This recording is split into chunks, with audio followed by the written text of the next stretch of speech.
Simba Day ya 2026 tayari uwanja ushajaa. Simba Day ya mwaka 2026 tayari uwanja umeshajaa. Kimaanisha kwamba hii Simba Day ya mwaka 2025 tulijaza 2024. Kivipi? Unachanganya.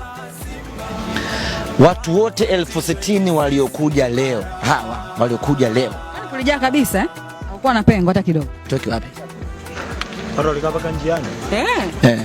Kama kuna siku tunaiona haina mtu, hilo eneo watu hawataki kukaa.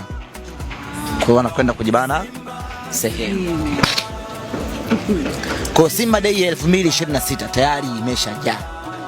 Kwa sababu watu wote 60,000 waliokuja leo wanarudi tena kwenye Simba Day ya 2026. Labda itokee dharura ambayo iko nje ya kibinadamu.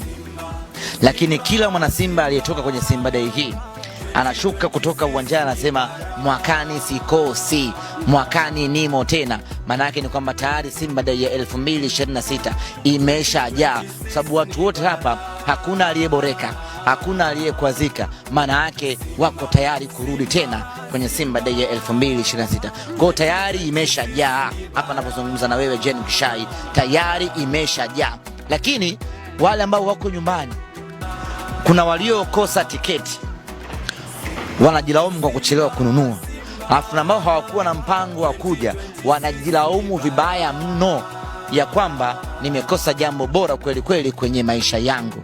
Hao walioko huko nyumbani na wenyewe wamedhamiria Simba Day ya 2026 wanakuja. Ndio maana nakwambia tayari tumeshajaza Benjamin Mkapa kwa Simba Day ya 2026 sisi hao.